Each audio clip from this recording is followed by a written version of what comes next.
Era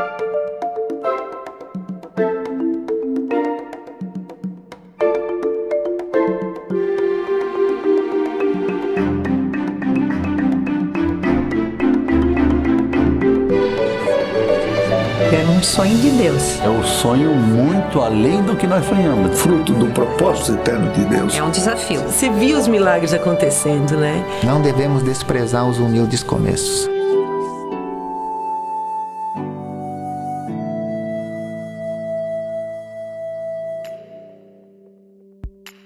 A gente fez parte de uma equipe, né? Mas Beth e eu, em especial, tínhamos os 4 filhos, né? Em 5 anos. E a gente, desde pequenininho, ainda eu lembro que meus filhos bebê, eu já ensinava os princípios da palavra. Aí chega na hora que os 4 filhos já estão chegando à idade escolar. Como é que nós vamos fazer? Qual seria a melhor forma de dar continuidade da educação em casa e uma educação cristã, começando uma escola? Então você para e pensa, eu tenho 3 filhos. O Giovanni Zimmermann tem mais 3 filhos. O Vitor Zimmermann, 3 filhos, todos pequeninhos.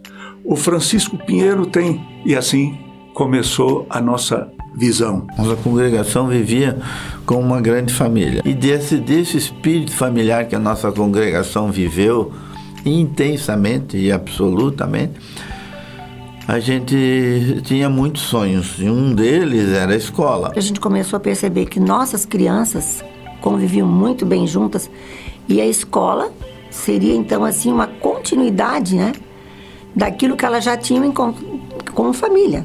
Mas quando começamos a falar em escola, tinha pessoas, como vocês querem começar uma escola, vocês não têm recursos? E aí nós fomos avaliar realmente, ouvir os conselhos, nós tínhamos que ter recursos, nós tínhamos que ter... Só que a situação era tão urgente e tão emergente que nós, infantilmente, vamos dizer assim, entre aspas, eu prefiro dizer que foi coragem, confiante de que aquilo era o plano e o propósito de Deus. A gente começou a viajar, a conhecer outras escolas, a pegar planejamento daqui, planejamento de lá, as experiências que eu tinha como professora. Foi praticamente 1 ano trabalhando em cima disso. Ninguém tinha experiência de lidar, aí tinha documentação para fazer e várias coisas assim que a gente não sabia. Na época tinha um senhor, professor Branquer, que nos ajudou muito. Tinha que ter a documentação junto à Secretaria de Estado para ter a validade, né? E aí nós começamos a pensar, e aonde nós vamos fazer essa escola? Conseguimos no lado da Creme, bem naquela esquina ali, uma casa velha que estava abandonada, que tinha um terreno grande. E tinha um rancho velho atrás, tudo aquilo era Cital, a minha empresa. E a casa era uma casa velha, abandonada. Precisava de muita restauração. Todo mundo pegou junto, me lembro muito bem as cenas. A gente raspando a parede, passando e limpando, pintando. Tudo que nós tínhamos de mobiliário foi doado, foi emprestado. Algumas coisas a gente comprou já usadas, mas em bom estado. Então, assim, não foi tudo bem difícil. Com 7 alunos começou. Eram 6 alunos de pré-escola e era para ter o jardim de 5 anos. E não teve. Daí, na verdade, a única aluna de 5 anos era a nossa filha. Aí a gente, então coloca junto ali. Éramos inicialmente 4 ou 5 pessoas. Uma professora, lógico que só tinha uma turma. Aí estava a Vera, minha esposa, que era aqui também estava. A Anice, que era também formada e que tinha toda a qualificação técnica para dar o suporte. E o Larry Marcos Felizardo, que nos ajudou muito voluntariamente, ele saiu do trabalho dele e se dedicou, vamos dizer, os primeiros anos todos, quase gratuitamente pela escola. Era um ano em que eu estava grávida e os outros irmãos tinham filhos na idade escolar. Mesmo eu estando grávida, eles queriam que eu começasse esse projeto, né? Porque, assim, dar esse início, são poucos alunos, né? Então, foi no início meio voluntário mesmo, mas foi com toda a certeza de que, não, vamos fazer um trabalho sério, né? Então, aí fomos montando esse corpo do centro para burocraticamente poder constituir o Centro Educacional Shalom. Quando começou, não tinha direção definida. Assim, todo mundo fazia tudo. Tinha uma professora, a Vera, a gente ia, trabalhava, mas aí chegou um ponto que precisava definir uma diretora. Aí eu fiquei como diretora e a Vera ficou como coordenadora. Os que estavam na direção na época, todos entraram trabalhando voluntários. Não tinha a única pessoa que na verdade recebia ali, que tinha um salário, era a professora. Os demais todos eram, e a secretária no caso, os demais todos eram voluntários. Sem fins lucrativos, porque o que a escola cobrava dos alunos era para pagar o aluguel, luz. Não tínhamos nenhuma experiência, nenhum momento para mim e para outros irmãos tinha alguma motivação financeira, de lucro, nenhum momento. Tanto que quem financiava, vamos dizer, as diferenças na escola, algumas empresas, né? Volta e meia, nós não. Está aqui, o outro irmão passava um cheque e cobria, porque o número de alunos, vamos dizer assim, 6, 7 alunos, não cobria um professor. A Cital era uma empresa que dava 2% do faturamento para a escola, porque a escola não tinha, então era como um dízimo, vamos dizer. O nosso irmão NAC muitas vezes socorreu a escola no primeiro, segundo, terceiro, quarto, quinto, sexto, sétimo ano. Financeiramente, ele tinha às vezes dólares reservados para um passeio pela Europa. Ele pegava os dólares e colocava todos à disposição da escola. E também a ajuda dos irmãos que na época tinham as suas empresas comunitárias. E também fazendo festas, isso e aquilo, né? Para angariar os recursos. Aí a minha esposa e outros que tem mais um gênero de promoter, né? E vendedores, e saía para vender os tickets para juntar algum dinheiro para a associação de pais e professores que dava tudo para a escola. Nós tivemos muito apoio de famílias, pessoas da igreja, pessoas que nem eram necessariamente da igreja, também entraram contribuindo, né? O desafio, creio que maior, foi a gente ser aceito na cidade. Porque Blumenau, 30 anos atrás, era uma cultura bem mais fechada. E aí, coisas novas que apareciam dos colégios tradicionais, era sempre visto uma certa reserva. E mesmo porque nós éramos uma casa simples, um local simples, não tínhamos status. E uma das coisas que eu lutei bastante, enquanto que no tempo que eu estive na Shalom, foi de ter um ensino de qualidade. A minha preocupação era se o dia que eles saíssem da Shalom, se eles acompanhariam as escolas que seriam as melhores escolas, se eles iriam acompanhar o ensino.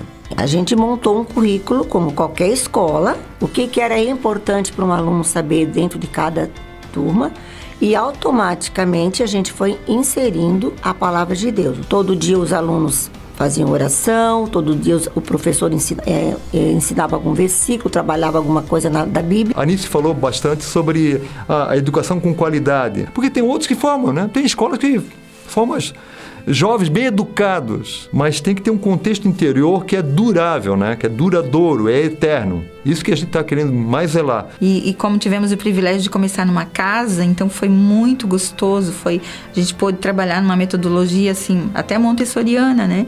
Pensando assim, né? No estilo de uma casa. Então na metodologia nós pensávamos, nós vamos ser bem ecléticos, vamos ver o que tem de melhor e nós vamos trabalhar pedagogicamente o melhor. A escola até começou na frente da onde era o estoque do meu pai, da empresa. Era uma estrutura até que grande para o começo, né? Que era só o pré-escola, mas era muito legal, porque a gente tinha uma turma pequena, a maioria do pessoal se conhecia já desde bebê, era quase que uma extensão da casa. Eu não era uma criança muito quieta, né? Bastante criativa com algumas situações e com alguns amigos, e a mãe sendo diretora e o pai sendo pastor, não tinha como escapar. Alguns amigos, não, tu é filho da diretora, tu é protegido, tu é filho do pastor, tu é protegido. Era justamente o contrário. Jogaram pelota de barro num carro que passou. Tinha que ele tá no meio. Quando fala Shalom, eu lembro muito da primeira casa, assim, que foi. Do espaço, porque como eu não tinha referência de escola, né? A gente começou lá, então eu lembro muito de onde a gente brincava, como que era a casa antiga.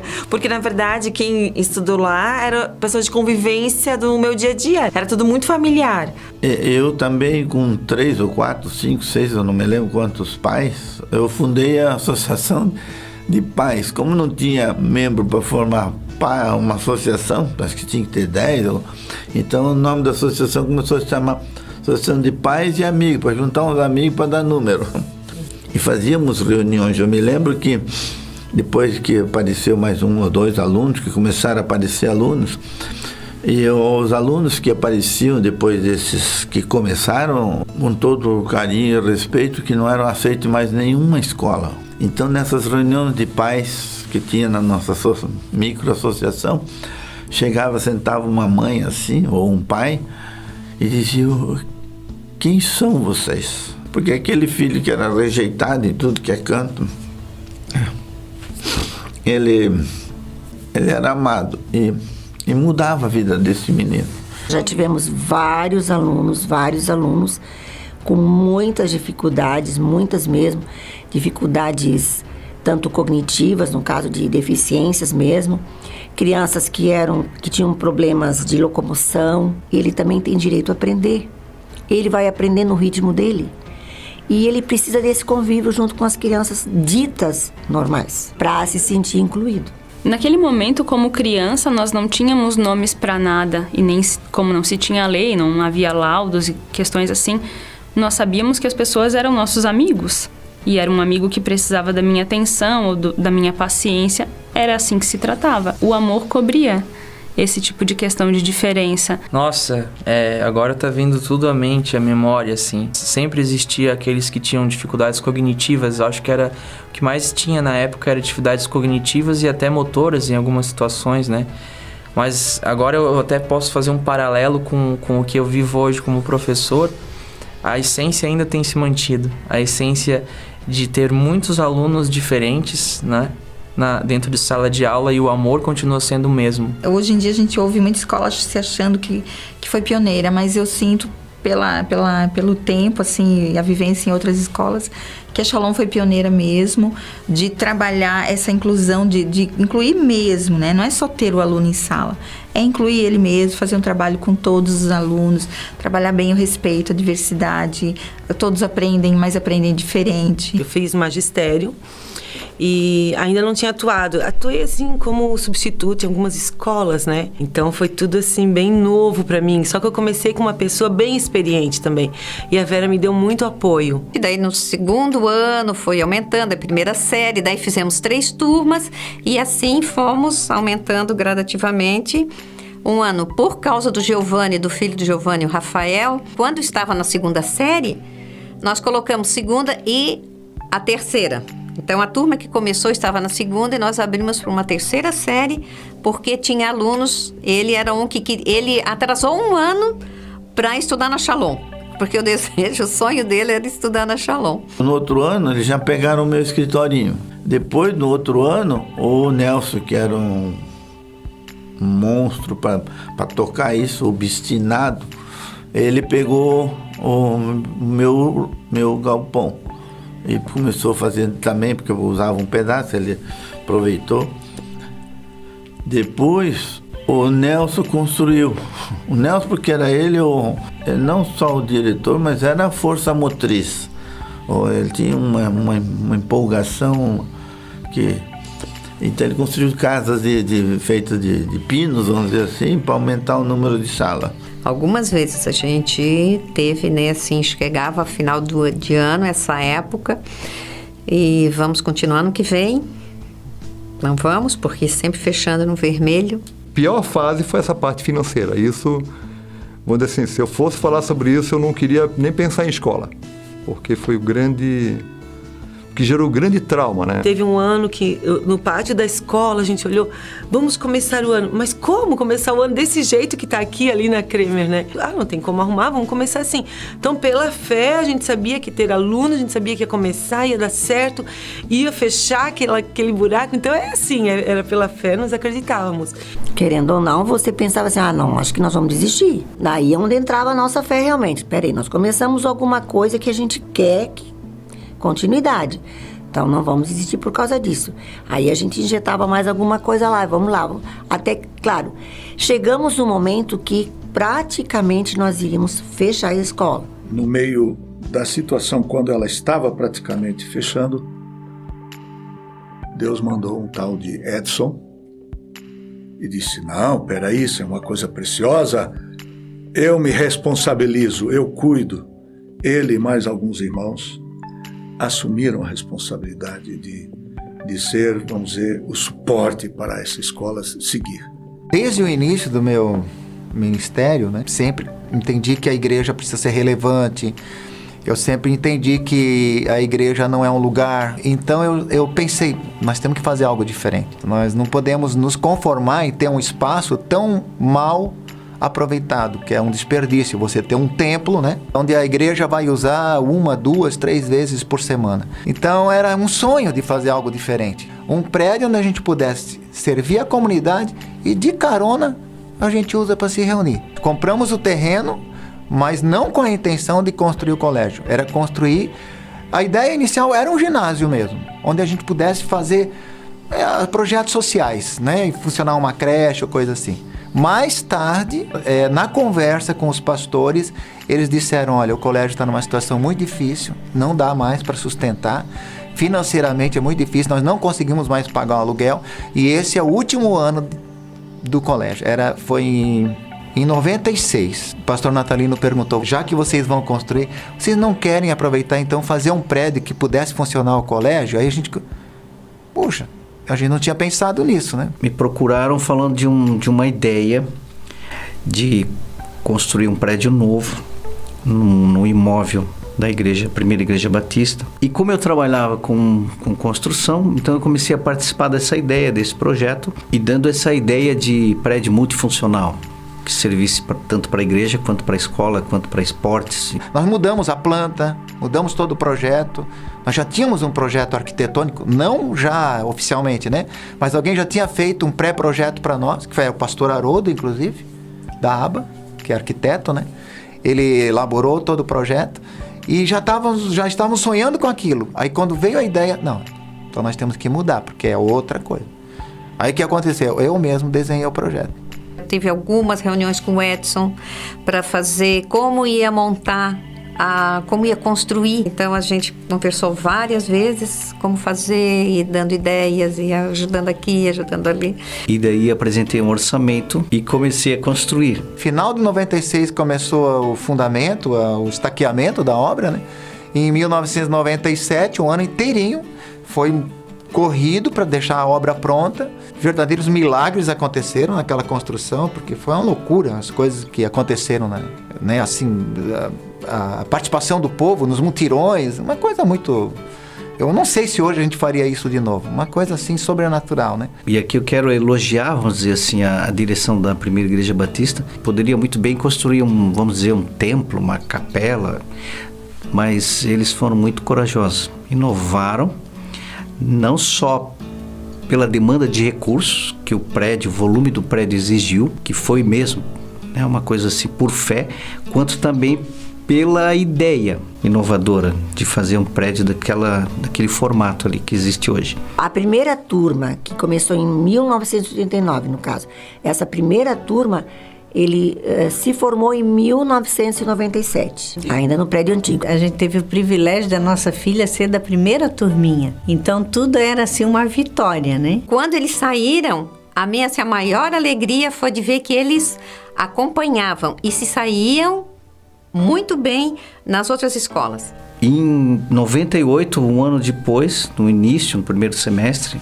o prédio já estava pronto, porque foi a construção relâmpago. A gente contou com muitos voluntários da primeira igreja batista, da comunidade da qual eu faço parte. Nos finais de semana se fazia mutirão para concretar laje, rebocar, e muita coisa foi feita assim. Eu lembro que no final do ano de 97, no nosso culto de Natal, nós fizemos lá, num prédio ainda sem paredes, e era tudo cercado por tapume, deu uma ventania, derrubou, era tudo cercado por tapume, nem muro tinha ainda. E em fevereiro, as aulas começaram com muro, com escada, prédio pintado. Ninguém acreditou que pudesse. Todo mundo duvidava que o colégio pudesse começar aquele ano com as aulas lá. Quando chegamos em fevereiro, nos surpreendemos, porque olhamos aquilo, tudo era lindo para nós. Era o piso novo, era a janela nova, era a carteira nova, era o quadro novo, que não era mais de giz, era com canetão e tudo mais. Era imenso, uma escola com 2 andares. A gente antes a escola era toda num patamar só, né? Então, quando a gente chegou lá e era 2 andares, nossa, que gigante isso daqui! Quanto espaço para correr! Aquilo que a gente estava sonhando há tanto tempo, né? De ter um espaço grande. Vamos ter uma quadra de esportes, porque a gente não tinha uma quadra de esportes. As salas enormes. Imagina!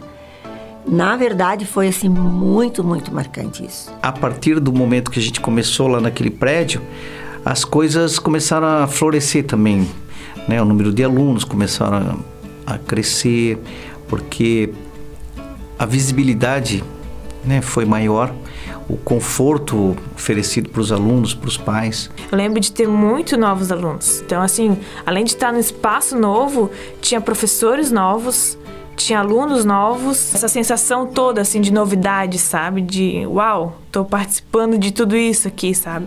Nesse momento, quando eu entrego assim a obra como fornecedor e sendo pai de aluno, houve um convite assim para que eu me envolvesse um pouco mais na escola e ficasse na gestão.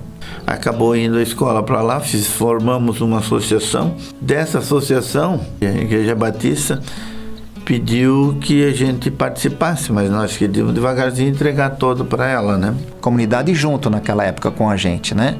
E andaram por um tempo, né, na direção do colégio, mas depois eles decidiram entregar para nós 100% para que nós administrássemos o colégio, né? Nós começamos a oferecer várias atividades extracurriculares. Xadrez, futebol de salão, música, tinha violino, violão, teclado, canto. Isso veio trazer um outro fruto que, nesse ponto, a gente foi pioneiro, que foi fazer a mostra cultural no Teatro Carlos Gomes. No final do ano, nós alugávamos o Teatro Carlos Gomes e fazíamos uma mostra de talentos. Mas depois, durante o percurso, a gente começou, na verdade, a fazer em julho. E aí a gente começou a mudar para a Festa da Colheita. Aí onde tem aquelas barracas vendendo um monte de coisas, de alimentos. Aí tem aquele convívio de família, as apresentações artísticas. Se passa um dia todo praticamente convivendo. Aí se conhece vovó, tio, tia, todo mundo, né? Vem a família toda para a escola. Então, para nós, depois da mostra cultural que a gente fez, a Festa da Colheita foi muito mais, abrangeu muito mais, porque trouxe a família para passar praticamente um dia todo na escola. Do ponto de vista jurídico da instituição, também se mudou de uma antiga Shalom, que era uma empresa limitada, para uma associação. Então houve essa mudança de formato institucional. A gente muitas vezes pensou em parar. Eu perdi a conta das vezes que eu cheguei e disse para os pastores: olha, não é o nosso negócio, vamos parar com isso. As dificuldades financeiras são enormes e nós passamos... Você precisa ter uma pessoa muito preparada para administrar. Mas graças a Deus, Deus nos deu assim um presente, né? Que é a vida da Adriana, né? Naquela época ela era bem novinha, ninguém colocava muita fé nela, né? No final do ano, então, eu disse assim: então ano que vem você vai começar.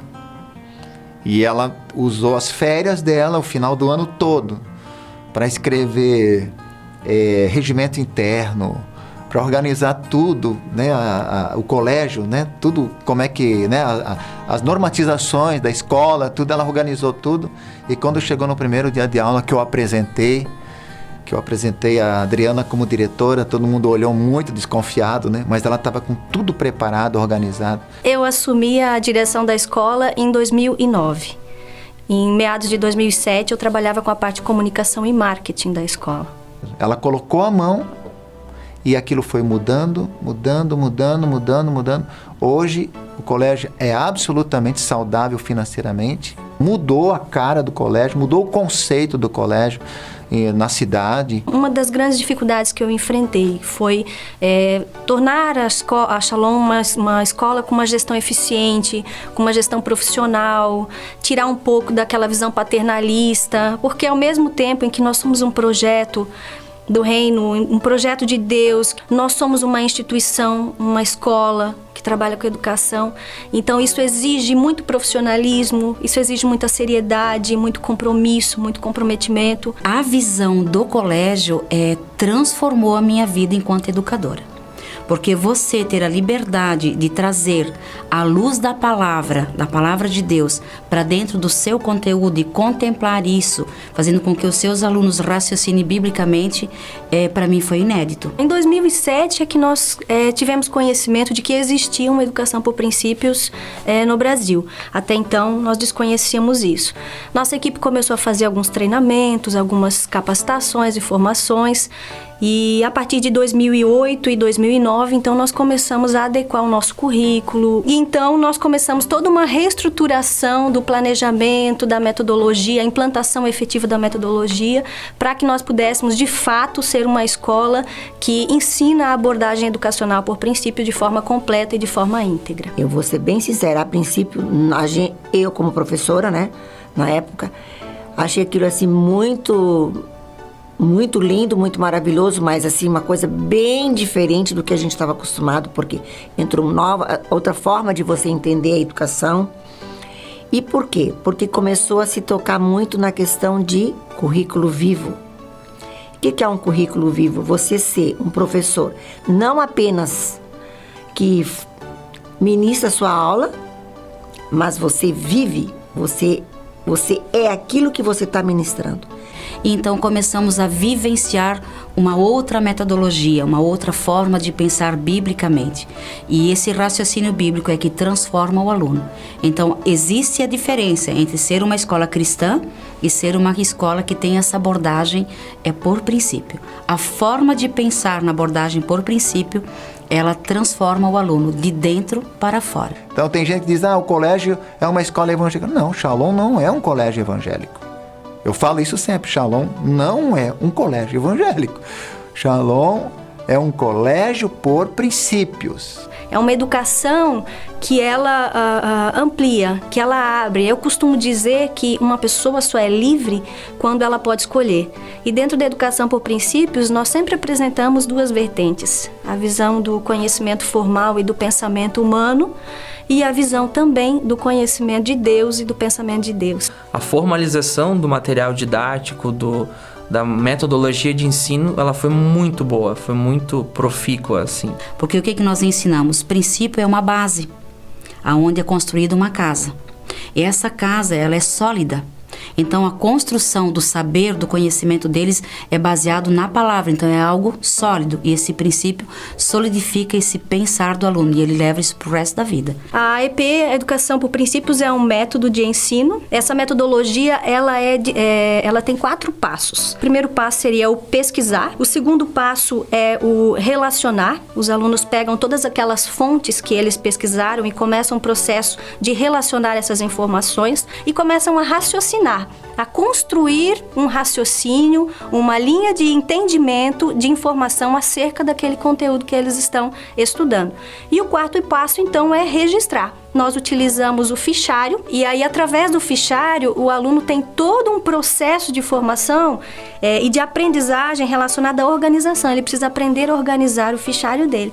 Então, basicamente, esses são os 4 passos e ela está fundamentada em 7 princípios de governo. Então, por exemplo, o princípio da autoridade é um deles. Identificar quem são as autoridades. Então, primeira autoridade são os pais. Esses princípios são extraídos dos conteúdos e estão totalmente embutidos naquilo que eles estão aprendendo. Então, eles estão não só aprendendo um conteúdo de educação formal, eles estão recebendo uma cosmovisão cristã, eles estão aprendendo a olhar o mundo como um todo, enxergar o mundo de uma forma global. Então, agora a gente tem estrutura, nós temos, toda a questão da metodologia, dos passos, que eram coisas que eu já vivia, como eu falei assim, que eu gostava muito de pesquisar, Isso era muito incentivado, que a gente pesquisasse, que a gente compartilhasse, e está totalmente dentro do que a Shalom hoje coloca como metodologia. Nossas crianças foram muito bem preparadas. A gente viu esse resultado da qualidade do ensino da Shalom quando elas foram para o ensino médio e para a faculdade. E a gente só tem gratidão àquelas pessoas que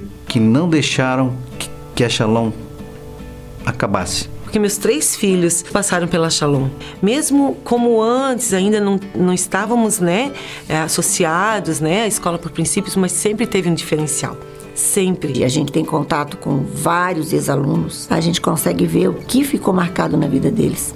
Que aquilo que eles aprenderam lá fez a diferença. É muito bom ser professor e é muito bom ser professor no Shalom. É muito diferente do que é uma docência qualquer. Tudo que eu tive de aporte como aluna na escola, eu também tenho de aporte como professora, para que eu me desenvolva como profissional. O ensino médio, nós começamos com o primeiro ano, nós temos 25 alunos, com a nossa primeira turma. Ensino médio sempre foi uma paixão. Trabalhar com adolescentes e jovens é muito bom, é outra realidade. Os alunos, eles têm um outro perfil. Eles já estão entrando na adolescência, eles já começam a opinar mais, são mais críticos, muito mais exigentes, mas a abordagem educacional, por princípio, ela não muda. Princípio é princípio. Então, o que nós fizemos com o ensino médio?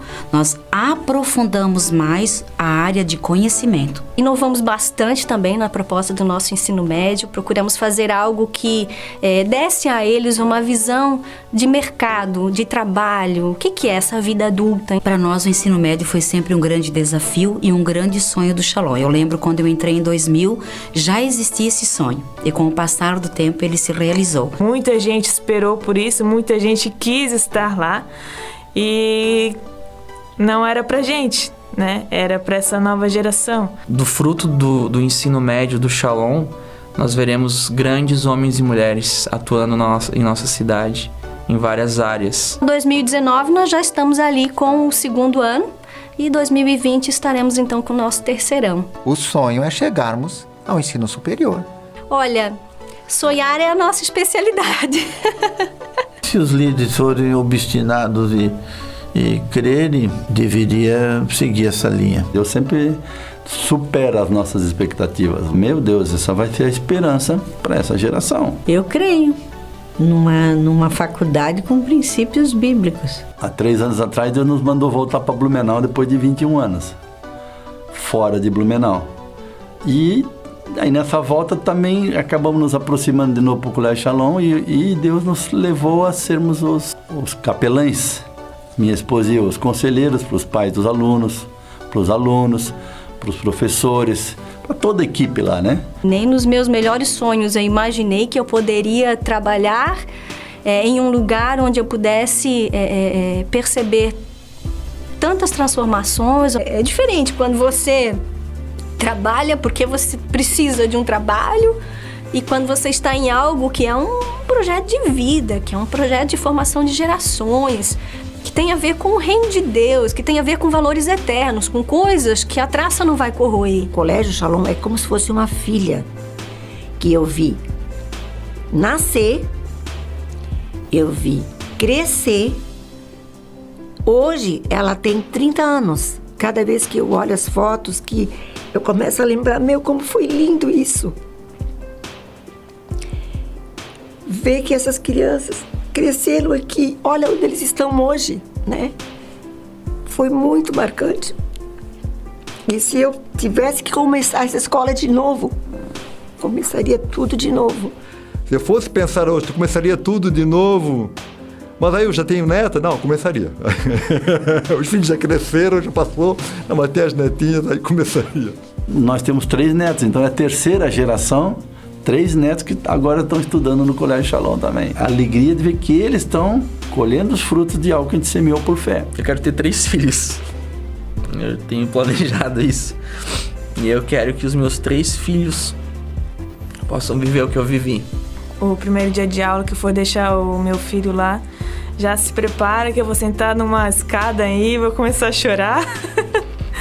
Porque não tem como não se emocionar. Eu tenho orgulho de ter estudado na Shalom, porque você sempre é a primeira turma da Shalom, né? Essa é uma coisa assim de tu contar para filhos e netos a tua história de que fez parte de uma escola com tanto sucesso. Que privilégio esse, né?